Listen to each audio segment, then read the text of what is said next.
తులారాశి వారికి జాన్యువరి నెల 2026 సంవత్సరంలో గోచార ఫలితాలు ఏ విధంగా ఉన్నాయో సశాస్త్రీయమైన పద్ధతులు తెలుసుకునేటట్టు ప్రయత్నం చేద్దాము. ఇప్పుడు తులారాశి వారికి తృతీయ స్థానంలో శుక్రుడు, రవి, కుజ, బుధ 4 గ్రహాలు సంచరిస్తూ ఉన్నాయి. ఇవన్నీ కూడా మధ్యలోనే సంక్రమణం చెంది మకరంలో అంటే చతుర్థ స్థానంలోనికి ప్రవేశిస్తూ ఉన్నాయి. ఇక్కడ ఒక్కొక్క గ్రహాల గురించి మనం ముందుగా తెలుసుకుందాము. శుక్రగ్రహము తృతీయ స్థానంలో 12వ తారీఖు వరకు ఉన్నది. తదుపరి సంక్రమణం చెంది ముందు రాశిలోనికి ప్రవేశిస్తున్నది. అంటే మకరంలో ప్రవేశించి నెలాఖరు వరకు అక్కడ సంచారం చేస్తూ ఉన్నారు శుక్రుడు. ఇక్కడ తృతీయ చతుర్థ స్థానాలలో అంటే 12 రోజుల పాటు తృతీయ స్థానంలోను, తదుపరి నెలాఖరు వరకు చతుర్థ స్థానంలోను సంచారం జరుగుతుంది. ఇక్కడ తృతీయ స్థానంలోనూ మంచి యోగాన్ని ఇస్తూ ఉన్నారు. అంటే ఏ విధమైన ఫలితాలు ఇస్తూ ఉన్నారు అన్నట్టయితే ఇంట్లో కుటుంబ సభ్యులు, ఇంటి పక్క వారు, అట్లాగే మనం పనిచేసేటటువంటి ఎక్కడైతే పనిచేస్తున్నామో అక్కడ మన గవర్నమెంట్ కావచ్చు, ప్రైవేట్ ఉద్యోగం కావచ్చు, ప్రతి వారు ఏదో పని చేస్తూనే ఉంటారు కదండి, సొంత వ్యాపారం కావచ్చు. అక్కడ అంతటా కూడా అందరూ అన్ని విధాలైనటువంటి సహాయ సహకారాలు అందిస్తారు. మనస వాచ కర్మణ. ఆర్థికమైన సమస్య అప్పిస్తారు, మనసు మాట సహాయం కావాలా చేస్తారు.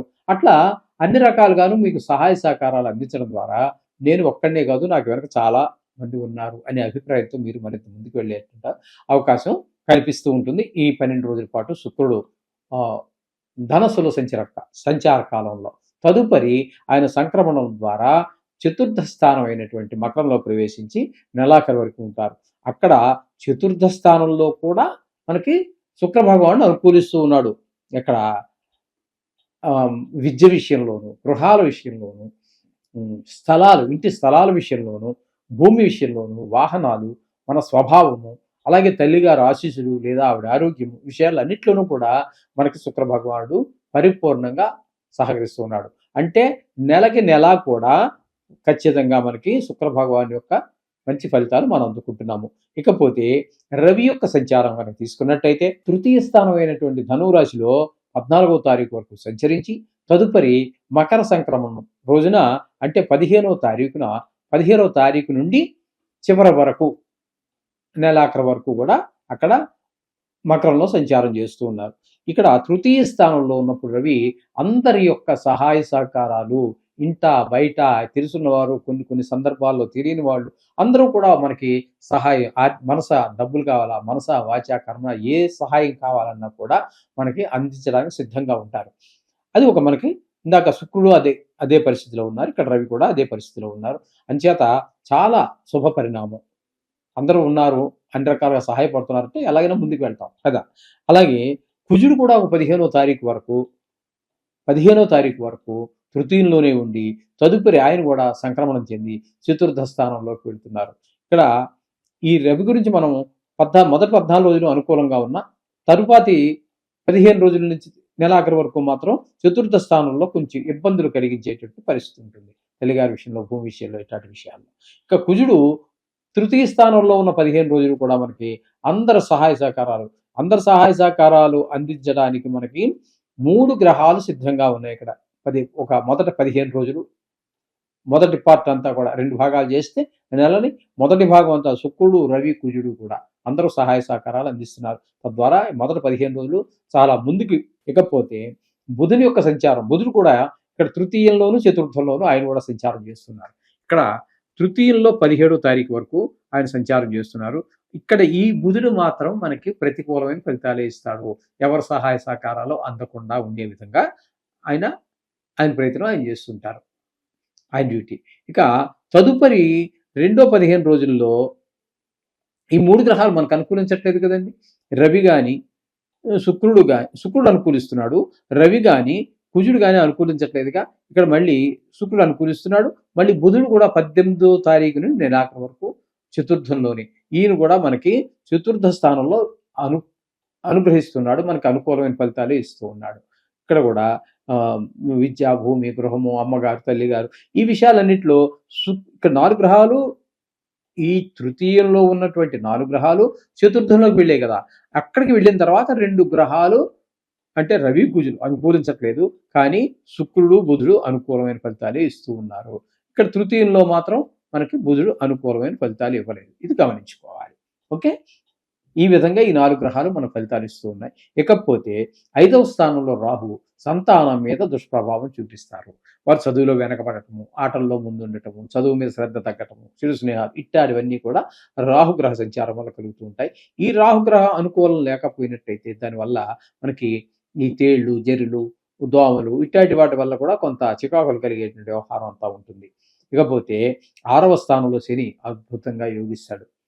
6వ స్థానంలో శని గ్రహం అత్యద్భుతంగా, అంటే మీకు ఆరోగ్యం బాగుంటుంది, రుణం కావాలంటే ఇప్పుడు రుణం పుడుతుంది, రుణం ఎవరికైనా మనం బాకీ ఉన్నట్టయితే ఇచ్చేయగలుగుతాము, ఇచ్చే సాయిగా రుణాలన్నీ తీరిపోయాయి కదా అని చెప్పేసి ప్రశాంతమైనటువంటి జీవితాన్ని గడపడానికి అవకాశం ఉంటుంది. ఈ శని భగవానుడు అంతగా మనకి సహకరిస్తూ ఉన్నాడు. తద్వారా మనకు మంచి పేరు వస్తుంది. ఇప్పుడు అనుకున్న దానికంటే ముందుగానే మనం బాకీలు తీర్చేయటం ద్వారా మంచి పేరు ప్రఖ్యాతులు వస్తాయి.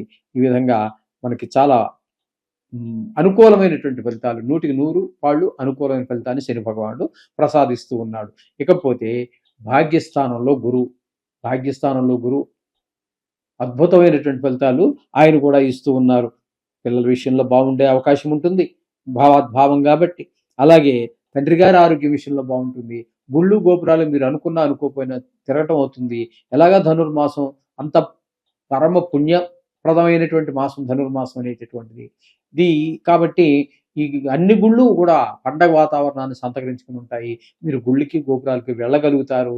మీరు ప్రయత్నం లేకపోయినా ఎక్కడికో అర్జెంట్ పని ఉంది, వెళ్తున్నారు, దారిలో గుడి కనబడింది, ఒక 2 నిమిషాలే పర్లేదులే అని చెప్పేసి గబగబా అక్కడ ఆగి లోపలికి వెళ్ళి దర్శనం చేసుకుని ఆ మహానుభావుని ప్రార్థించి ఆ భగవంతుడిని వెళ్ళేటువంటి పరిస్థితి మీరు అనుకోకపోయినా దేవుడి యొక్క అనుగ్రహం మీకు కలుగుతుంది.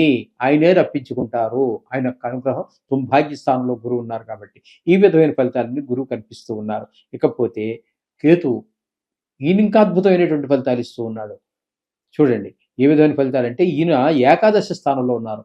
డబ్బు వద్దన్నా కూడా డబ్బు దొరికేటటువంటి, ఈజీగా డబ్బు ఎర్నింగ్, చాలా సులువుగా డబ్బు సంపాదించడము, డబ్బు ఇంకా చాలరా నాయన అనుకున్నా కూడా ఇంకా వచ్చి మీద పడటము, అలాగే ఏదైనా వ్యవహారం కానీ కొత్త వ్యాపారం కానీ మొదలెట్టిన అందులో కూడా విజయం సాధించడం, ఇట్లాంటివన్నీ కూడా మనకి లాభస్థానం అయినటువంటి ఈ 11వ స్థానంలో కేతు గ్రహ సంచారం జరగడం అనేది చాలా అద్భుతం.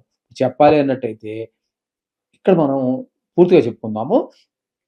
ఈ తులారాశి వారికి మనకి శుక్రుడు పూర్తిగా శుభగ్రహము మనకి పూర్తి అనుకూలమైన ఫలితాలు ఇస్తూ ఉన్నాడు. అలాగే శని భగవానుడు ఆయన కూడా నెలంతా పూర్తిగా పరిపూర్ణమైనటువంటి శుభ ఫలితాలు ఇస్తున్నాడు. గురువు గారు అద్భుతమైన ఫలితాలు ఇస్తూ ఉన్నాడు ఆయన కూడా. అలాగే కేతువు అద్భుతమైన ఫలితాలు ఇస్తూ ఉన్నారు. అన్నట్టయితే ఇక్కడ మొత్తంగా మనకి చెప్పాలి అన్నట్టయితే 4 గ్రహాలు పూర్తి ఫలితం, శుక్రుడు, శని, గురువు, కేతువు 4 గ్రహాలు పూర్తి ఫలితాలు నెలంతా కూడా ఇస్తూ ఉన్నాయి. ఈ చిన్న గ్రహాలు అంటే చిన్నవని కాదు గ్రహం, ఇక్కడ తక్కువ కాలం ఒక రాశిలో ఉన్నటువంటి మిగతా గ్రహాలు ఏవైతే ఉన్నాయో రవి, కుజ, బుధ, శుక్రుడు ఇలాగ చెప్పేసుకున్నాం కదండి, అయిపోయింది. ఇకపోతే రాహు కూడా ప్రతికూలంగా ఉన్నాడు. రవి పార్షియల్లీ అంటే సగం రోజులు అనుకూలిస్తూ ఉన్నారు. కుజుడు కూడా సగం రోజులు అనుకూలిస్తూ ఉన్నాడు. బుధుడు కూడా సగం రోజులు అనుకూలిస్తూ ఉన్నాడు.